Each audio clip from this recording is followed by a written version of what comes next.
ஷபீர், ரெண்டு விதமான பார்வைகள் முன்வைக்கப்படுது. நீங்கள் எப்படி பார்க்குறீங்க? ஆச்சாரி ஒரு எண்ணிக்கை சொல்கிறாரு, இதெல்லாம் ஒரு பெரிய நம்பிக்கை கொடுக்கக்கூடியதாக மாறி இருக்கிறது அப்படின்னு ஒரு ஸ்டேட் வைஸ் சொல்கிறார். சும்மா நான் வந்து ஒரு போகிற போக்கில் ஒரு எண்ணிக்கையெல்லாம் சொல்லுங்க, எங்கள் விருப்பத்தெல்லாம் சொல்லலை, எங்கெங்கே என்ன லாஜிக்கலி வரும் அப்படின்றோம். ஆனால் எங்களுக்கு வரக்கூடிய டேட்டா அப்படிங்கிறாரு.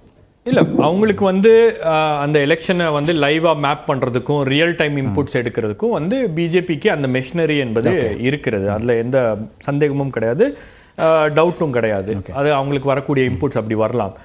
இதே வெஸ்ட் பெங்கால் அசெம்பிளி எலெக்ஷன் டைமில் அமித்ஷா சொன்னது என்னன்னா, நாங்கள் வந்து வெஸ்ட் பெங்காலில் 200 சீட்ஸை தாண்டுவோம் அப்படின்னாரு. பிரசாந்த் கிஷோரும் சேலஞ்ச் பண்ணாரு, நீங்க 200 சீட்டு தாண்டிட்டீங்கன்னா நான் வந்து இந்த தொழிலை விட்டு போயிடுறேன் அப்படின்னாரு. அதுக்கப்புறம் டெரிக் ஓபிரைன் போன்றவர்கள்லாம் இது பண்ணாங்க. வெஸ்ட் பெங்காலில் அந்த எலெக்ஷன் முடிவுகள் வரும்போது பாஜகவுக்கு கிடைத்த தொகுதிகள் அப்படின்னு பார்த்தீங்கன்னா, அந்த என்டிஏ கூட்டணிக்கு கிடைத்த தொகுதிகள் அப்படின்னு பார்த்தீங்கன்னா 77 தான். அப்போ அமித்ஷா சொல்றது தான் வந்து ஒரு தேர்தல் கணக்கு, அதுதான் உறுதியான நம்பர்ஸ் அப்படின்றதெல்லாம் வந்து கர்நாடகா ரிசல்ட்லயும் பார்த்தோம். கர்நாடகாலையும் அப்படிதான் சொன்னாங்க. கர்நாடகால காங்கிரஸுக்கு ஆதரவான அலை, ஒரு ஸ்வீப் காங்கிரஸுக்கு, அது பாஜகவை எதிர்பார்க்கல. அதுக்கப்புறம் தான் பாஜகக்குள்ள வந்து நிறைய மாற்றங்கள் எப்படின்றது நிகழ்ந்துச்சு. இப்போ இந்த நம்பர்ஸ் அப்படின்றத வந்து இவங்க ஏன் ப்ரிடிக்ட் பண்றாங்க அப்படின்னா, அவங்க ஆல்ரெடி அந்த மூடை வந்து கிரியேட் பண்ணணும். எப்படியாச்சும் அந்த லாஸ்ட் மினிட் புஷ்ல இந்த நம்பர்ஸை நம்ம சொல்லிட்டே இருந்தோம்னா நாம வரோம், ஆட்சிக்கு வரோம் அப்படின்றது கடைசி கட்ட தேர்தலுக்கும் அந்த நம்பரை சொல்ல வேண்டிய இடத்துல கட்டாயத்துல தள்ளப்பட்டிருக்காங்க. இந்த தேர்தலை கணிப்பதற்கு உங்களுக்கு வந்து இந்த எக்ஸிட் போல்ஸோ ரியல் டைம் இன்புட்ஸோ இந்த மாதிரியான விஷயங்கள்லாம் வந்து பார்ட்டிஸ்க்கு வேணா இருக்கலாமே தவிர, சாமானியர்களுக்கு வந்து ஒரே ஒரு அளவுகோல் தான், அது பிரதமருடைய பேச்சு. ஒவ்வொரு ஃபேஸுக்கு அப்புறமும் பிரதமருடைய பேச்சு வந்து மாறிக்கிட்டே இருக்கு. ரொம்ப கம்யூனலா பிரதமர் பேச ஆரம்பிச்சிட்டாரு. இன்ஃபேக்ட் பாஜக காரங்களே வருத்தப்படுற அளவுக்கு பிரதமர் பேசி இருக்கிறார். ஒடிசால போய் ஒடிசா பூரி ஜெகநாதர் கோயிலுடைய சாவி என்பது தமிழர்கள் கையில போயிருக்கு அப்படின்னு, தமிழர்களை திருடர்கள் என்ற அந்த ஒரு அந்த மாதிரியான ஒரு பேச்சு ரொம்பவே கீழே இறங்கி போய் வந்து ஒரு பிரதமர் வந்து ஒரு சாதாரண ஸ்ட்ரீட் கார்னர் மீட்டிங்ல பேசும்போது எப்படி பேசுவாங்களோ அந்த அளவுக்கு அவருடைய பேச்சு இருக்கிறது அப்படின்றது ஒரு பெரிய விஷயமாக இருக்கிறது.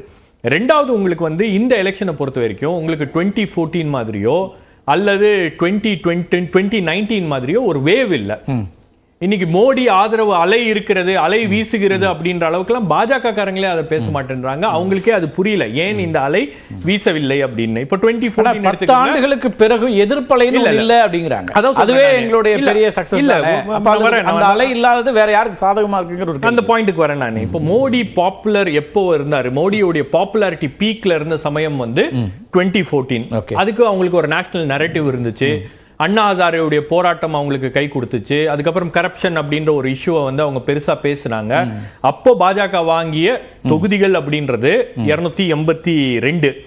2019 பாலாகோட், புல்வாமா போன்ற இஷ்யூஸ்லாம் இருந்துச்சு. ஒரு நேஷனல் செக்யூரிட்டி அப்படின்ற ஒரு இஷ்யூ பிரதானமாக வரும்போது பாஜகவுக்கு பீக்ல போன இடங்கள் அப்படின்றது 303. இப்போ உங்களுக்கு எந்த வேவும் இல்ல, லோக்கல் ஃபேக்டர்ஸ்ல தான் இந்த எலெக்ஷன் என்பது நடக்கிறது. விலைவாசி ஒப்பிடும்போது 19ல அவ்வளவு பெரிய பீக் இல்லனாலும் எண்ணிக்கை கூடுச்சே. அப்ப அது என்னவா பார்க்க, அதான் சொல்றேன், 19லயும் வேவ் இருந்துச்சுல்ல, 19லயும் பாஜகவுக்கு ஆதரவான ஒரு வேவ் இருக்கு. அப்போ வேவ் இல்லாத இந்த 14ல இருந்த மாதிரியான ஒரு நீங்க 400 தொகுதிகள் எப்படி போக முடியும்? லாஜிக் இதுதான். மோடியோட பாப்புலாரிட்டி பீக்ல இருக்கும் போது எல்லாமே அவங்களுக்கு சாதகமாக இருக்கும் போது 282 தான். அப்ப 400 தொகுதிகள் எப்படி வரும் அப்படின்றது ஒரு மிகப்பெரிய கேள்வி. ரெண்டாவது, இந்த எலெக்ஷனை பொறுத்த வரைக்கும் அந்த லோக்கல் ஃபேக்டர்ஸ் தான் இந்த எலெக்ஷனை டாமினேட் பண்ணுது. லோக்கல் ஃபேக்டர்ஸ் உங்களுக்கு யூபில எல்லாம் அந்த காஸ்ட் காம்பினேஷன், இந்த மாதிரி விஷயங்கள் தான் வந்து இந்த தேர்தலை வந்து தீர்மானிக்கக்கூடிய விஷயங்களாக மாறி இருக்கிறது. அது மட்டும் இல்லாம வாழ்வாதார பிரச்சனைகள் ரொம்ப முக்கியமாக நீங்க பார்க்க வேணும்னா, ஒரு அம்சத்திலேயே அவங்க கவுண்டர் பாயிண்ட் என்ன வைக்கிறாங்கன்னா ஷபீர், இப்ப வந்து ஒரு நேஷனல் நரேட்டிவ் செட் பண்ணல, ஒவ்வொரு ஊர்லயும் ஒரு விதமா பேசுறாரு அப்படிங்கிறது எதிர்கட்சியில் இருக்கக்கூடிய இந்தியா கூட்டணியில் இருக்கக்கூடிய வியூகம் அதுவாக இருக்கிறது. உள்ளூர் பிரச்சனைகளை பெரிதுபடுத்துறாங்க, உள்ளூர் பிரச்சனைகளை மையப்படுத்துறாங்கன்ற போது அதை கவுண்டர் பண்றதுக்கு அதே விதமான ஒரு பரப்புரையை அவர் மேற்கொள்கிறார் அப்படின்றாங்க. அப்ப அது ஒரு காங்கிரஸ் கிட்ட ஒரு நேஷனல் நரேட்டிவ் இருக்கு, இந்தியா கூட்டணி கிட்ட ஒரு நேஷனல் நரேட்டிவ் இருக்கு. பிஜேபி மீண்டும் 370 தொகுதிகள் வந்தாங்கன்னா அரசியலமைப்பு சட்டத்தை மாத்திடுவாங்க, உங்களுடைய ரிசர்வேஷன்ஸை எடுத்துருவாங்க அப்படின்ற அந்த நரேட்டிவ் வந்து பெரிய அளவுக்கு இன்னைக்கு ஒர்க் அவுட் ஆயிருக்கு.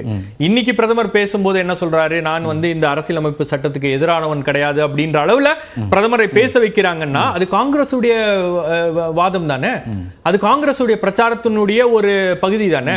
ரெண்டாவது உங்களுக்கு 2014ல காங்கிரஸ் கட்சி மீது ஒரு அதிருப்தி இருந்துச்சு, பெரிய அளவுல ஊழல் கட்சி அப்படின்ற அதிருப்தி இருந்துச்சு. ராகுல் காந்தி ராகுல் காந்தியுடைய இமேஜ் அப்படின்றது அதுல பாதாளத்துல இருந்துச்சு. ராகுல் காந்திய பப்புன்னாங்க. இன்னைக்கு எந்த இடத்துல ராகுல் காந்திய பப்புன்னு பேசுறாங்க? யாருமே பேசலையே. பிரதமருடைய டோனே மாறி இருக்கு. மோடி வெர்சஸ் ராகுல்னு உள்துறை அமைச்சர் தான் அவருக்கான எலிவேஷனை கொடுக்குறாரு. இன்னைக்கு ராகுல தான் அதிகமா அட்டாக் பண்றாங்க. ராகுல் அட்டாக் பண்றது மட்டும் இல்லாம பிரியங்கா காந்தியை யாருமே அட்டாக் பண்ணல. நீங்க யூபில பிரியங்கா காந்தியுடைய கேம்பெயின் வந்து பெரிய அளவுக்கு இம்பாக்ட் கிரியேட் பண்ணுது. ஆனா யோகி ஆதித்யநாத் எங்கேயாச்சும் பிரியங்கா காந்தியை எதிர்த்து ஒரு வார்த்தை பேசி இருக்காரா? அவரு பிரியங்கா காந்தியை எதிர்த்து ஒரு வார்த்தை கூட இது வரைக்கும் பேசினது கிடையாது. யாருமே பிரியங்கா காந்தியை வந்து டச் பண்ண மாட்டேன்றாங்க.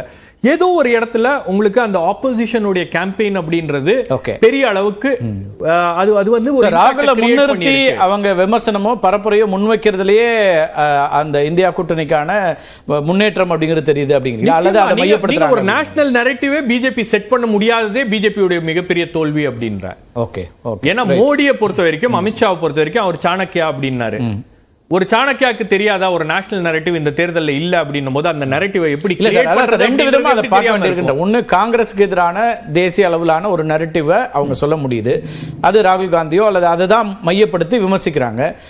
காங்கிரஸ் அறிக்கையை விமர்சிக்கிறாங்க. ரெண்டாவது என்ன பண்றாங்கன்னா, உள்ளூர்ல ஏன்னா இந்த முறை இந்தியா கூட்டணியில் இருக்கக்கூடிய வலுவான கூட்டணி கட்சிகள் மாநில கட்சிகளா இருக்கு. அந்தந்த மாநிலங்கள்ல அந்த கட்சிகளுக்கு எதிராக, இங்க திமுகவுக்கு எதிராக பேச வேண்டியிருக்கும், வெஸ்ட் பெங்கால்ல மம்தாவுக்கு எதிராக பேச வேண்டியிருக்கும், ஒடிஷால இல்ல இப்ப உங்களுக்கு வந்து யூபியில இவருக்கு எதிராக பேச வேண்டியிருக்கும். அப்படின்னா அந்த அது ஒரு வியூகம் தானே. நீங்க அதை வந்து இது தேவைப்படலையே உங்களுக்கு ஸ்டேட் நரேட்டிவ்னா 2014ல உங்களுக்கு இது தேவைப்படல. அன்னைக்கு அப்படி ஒரு அலைன்ஸ் 2019ல உங்களுக்கு இது தேவைப்படல.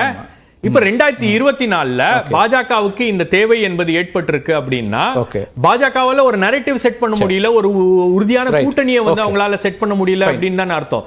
நீங்க ஒடிசால அவர் சொல்றாரு ஒடிசால கூடுதல் இடங்கள் கிடைக்கும் அப்படின்னு. ஒடிசால கூடுதல் இடங்கள் எங்களுக்கு கிடைக்கும் அப்படின்ற நம்பிக்கை பாஜகவுக்கு இருந்துச்சுன்னா கடைசி நிமிஷம் வரைக்கும் எதுக்கு பிஜேடியோட அலைன்ஸ் பேசிட்டு இருந்தாங்க? அப்போ அந்த இடத்திலே தெரியுது இல்ல உங்களுக்கு அலையன்ஸ் இல்லாம நாம வந்து இருக்கிறோம் அப்படின்னும் போது அது ஒரு பின்னடைவாக அமையும் அப்படின்றது பாஜகவுக்கு உறுதியாக தெரிகிறது.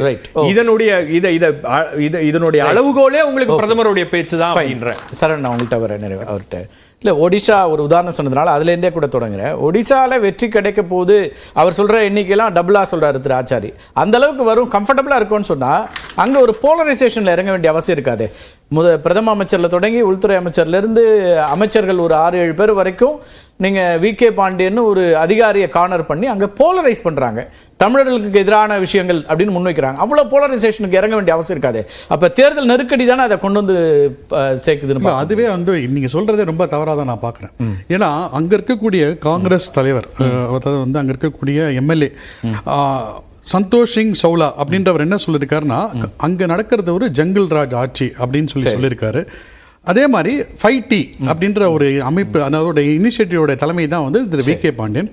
அவர் வந்து அந்த மாநிலம் முழுக்க டிராவல் பண்ணுறாரு. கள நிலவரத்தை ஆய்வு பண்ணும்போது அவர் எங்கெல்லாம் நான் செல்வாரோ அங்கெல்லாம் அவர் மேலே வந்து முட்டை அடிக்கப்படும், இங்கு அடிக்கப்படும் சொல்லியிருக்காரு. யாரு?